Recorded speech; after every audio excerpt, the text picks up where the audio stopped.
उपवास म्हटलं ना सगळ्यांच्याच तोंडासमोर येतो साबुदाणा आणि बटाटा. पण आज मी तुमच्यासाठी खास पौष्टिक बिना साखर अवघ्या 10 मिनिटांमध्ये तयार होते. इतकी सोपी रेसिपी आहे. आज मी तुम्हाला उपवासाची पौष्टिक वडी कशी करायची ते दाखवणार आहे. नमस्कार, मी ज्योती, ज्योतिष किचनमध्ये सर्वांचं खूप खूप स्वागत आहे. चला तर रेसिपीला सुरुवात करूया. उपवासाची वडी बनवण्याकरिता पाऊण वाटी इतकी मी इथे शेंगदाणे घेतलेले आहे. 7 ते 8 बदाम, 7 ते 8 काजू घेतलेले आहे. 1 वाटी किसलेलं खोबरं घेतलं. 1 मोठी वाटी गूळ घेतलेला आहे. आपण आता सर्व साहित्य बघितलं. गॅसवर मी इथे पॅन ठेवलेला आहे. आपल्याला शेंगदाणे कमी गॅसवर छान असे खरपूस होईपर्यंत भाजून घ्यायचे आहे. अगदी त्याची अलगद साल निघली पाहिजे असे आपल्याला शेंगदाणे भाजायचे. शेंगदाणे आपले छान भाजलेले आहे. एका ताटामध्ये काढून घेऊया. त्याच पॅनमध्ये आपण बदाम आणि काजूही टाकून घ्यायचे आहे. तेही आपल्याला छान असे भाजून घ्यायचे आहे. अजिबात जास्त त्याला डाग नाही पडू द्यायचे.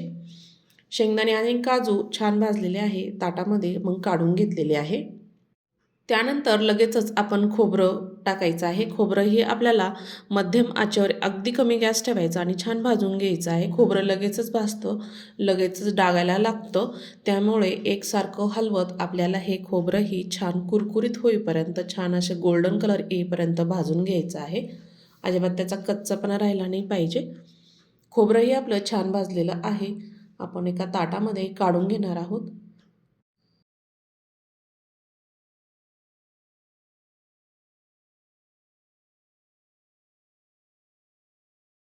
शेंगदाणे ते छान थंड झालेले आहे. त्यानंतर आपल्याला शेंगदाण्यांची अशी साल काढून घ्यायची आहे. तुम्हाला जर ठेवायच्या असले तर शेंगदाण्याची साल ठेवली तरीही चालते. मी जेवढे निघेल तितके इतके साल काढून घेतलेले आहे. काही शेंगदाण्यांना आहे. ह्या पद्धतीने चोळून मी इथे साल काढून घेत आहे. शेंगदाण्यांची मी इथे साल काढून त्याचे टरफलं काढून घेतले. इथे मी छोटं मिक्सरचं भांडं घेतलं. त्यामध्ये मी आधीच शेंगदाणे बारीक केलेले होते. त्यामुळे त्याच भांड्यामध्ये मी ते शेंगदाणे टाकत आहे आणि झाकण लावून याला छान असं बारीक वाटून घ्यायचं आहे. एकदम बारीक वाटायचं, त्याच्यामधलं तेल रिलीज होतं ह्या पद्धतीने. त्याच भांड्यामध्ये काजू आणि बदामही टाकून घ्यायचे आहे. सुरुवातीला झाकण लावायचं आणि ह्या पद्धतीने असे बारीक केलेले आहे.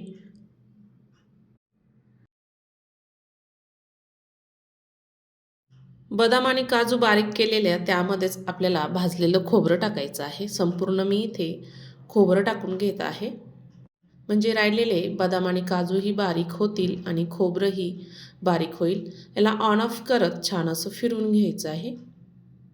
ह्या पद्धतीने मी इथे छान असं बारीक करून घेतलेलं आहे. गॅसवर आता पॅन ठेवलेला आहे. त्यामध्ये आपल्याला साजूक तूप टाकून घ्यायचं आहे. मी इथे 2 चमचे टाकून घेतलं आणि गूळ टाकायचं आहे आणि छान आपल्याला याला वितळून घ्यायचं आहे गूळ. अगदी गॅस मी इथे कमी ठेवलेला आहे. गूळ वितळेपर्यंत आपण एका ताटाला तूप लावून घेऊया. मी थोडंसं तूप टाकून सर्व बाजूने इथे ब्रशने तूप लावून घेतलेलं आहे. म्हणजे लगेचच आपल्याला वडी तयार करता येईल. आणि गूळ आपला बराच वितळायला लागलेला आहे. अगदी कमी गॅस ठेवलेला आहे. त्यामध्ये मी 1 चमचाभर पाणी टाकलं. म्हणजे याचा पुढे जास्त पाक होणार नाही. आणि लगेचच पाणी टाकल्यामुळे गूळ लगेचच वितळायला लागलेला आहे, बघू शकता. गुळाचा पाक तयार करायचा नाही आहे. गूळ वितळल्यानंतर लगेचच आपण यामध्ये मिश्रण टाकून घेणार आहोत. सर्व मी इथे गूळ ह्या पद्धतीने छान असा वितळून घेतलेला आहे, बघू शकता. त्याच्या सर्व गिठोळ्या कमी झालेल्या आहे आणि गॅस मी इथे अगदी कमी ठेवलेला आहे. आपण जे बारीक केलेलं शेंगदाणे आहे तेही टाकले आणि खोबरं आणि काजू बदाम याची पावडरही यामध्ये टाकून घेतलेली आहे. लगेचच आपण मिक्स करून घेऊया. गॅस मी अगदी कमी ठेवलेला आहे. आपल्याला गॅस चालू ठेवायचा आहे. मिश्रण थोडंसं दाटसर होईपर्यंत कमी ठेवायचा आणि छान आपल्याला हे मिश्रण घट्ट करून घ्यायचं आहे. लगेचच 1-2 मिनटामध्ये तयार होतं. अजिबात वेळ लागत नाही. ह्या पद्धतीने मी ह्यामध्ये छान असं मिक्स करून घेत आहे. ह्या वड्या अजिबात कडक होत नाही, कारण ह्यामध्ये आपण तूप पण वापरलेलं आहे आणि गुळाचा कडक पाक केलेला नाही आहे. त्यामुळे ह्या वड्या छान अशा नरमसूत तयार होतात. मिश्रण आपलं बऱ्यापैकी आता घट्ट झालेलं आहे, बघू शकता. तव्याला पॅनला अजिबात चिटकत नाही आहे, तयार झालं. आपण लगेचच ज्या ताटाला तूप लावून घेतलेलं होतं त्यामध्ये टाकून घ्यायचं आहे. मी ते चमच्याचं काढून घेतलं आणि गरम गरम असतानाच पसरून घ्यायचं आहे ह्या पद्धतीने. चमच्याने जर चिटकत असेल थोडं तूप लावायचं आणि असं पसरून घ्यायचं आहे. गरम असतानाच करायचं, नाहीतर लगेचच ते घट्ट होतं. एकसारखं मी चमच्याने इथे पसरून घेत आहे. तुमच्याकडं जर ट्रे असेल, ट्रेने जरी केलं तरीही चालतं, म्हणजे शेप चांगला येतो. मी इथं ताटामध्येच केलेलं आहे. एक वाटी घेतली, वाटीला थोडंसं तूप लावून घेतलं आणि एकसारखं मी पसरून घेत आहे. वाटीने एकसारखं पसरलं जातं आणि वडीही आपली छान तयार होते. गरम गरम असतानाच हे प्रोसेस करायची आहे. ह्या पद्धतीनेच तुम्ही लाडूही करू शकता. थोडंसं कोमट झाल्यावर लगेचच लाडू फटाफट बांधून घ्यायचे. आता मी इथे एकसारखं पसरून घेतलेलं आहे. कोमट असतानाच आपल्याला ह्या वड्या कापून घ्यायच्या आहे. थंड झाल्यानंतर अजिबात कापल्या जाणार नाही आहे. त्यामुळे कोमट कोमट असतानाच लगेचच वड्या कापून घेतल्या ना तर काढायलाही सोप्या जातील. आता हे संपूर्ण आपल्याला थंड होऊ द्यायचं आहे. अर्ध्या तासाने संपूर्ण हे थंड झालेलं आहे. तुम्हाला एक वडी काढून दाखवते.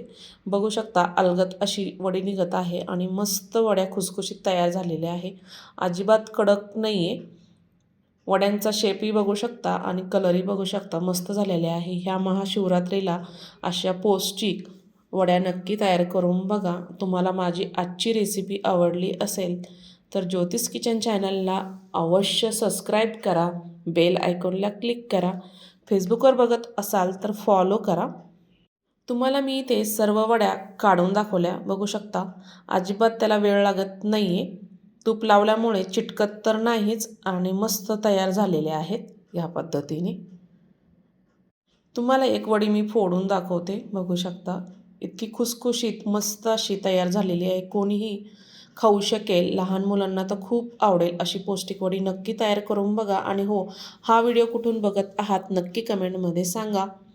अशा छान छान रेसिपी बघण्यासाठी नक्की कमेंटमध्ये कळवा. संपूर्ण व्हिडिओ बघितल्याबद्दल सर्वांचे धन्यवाद.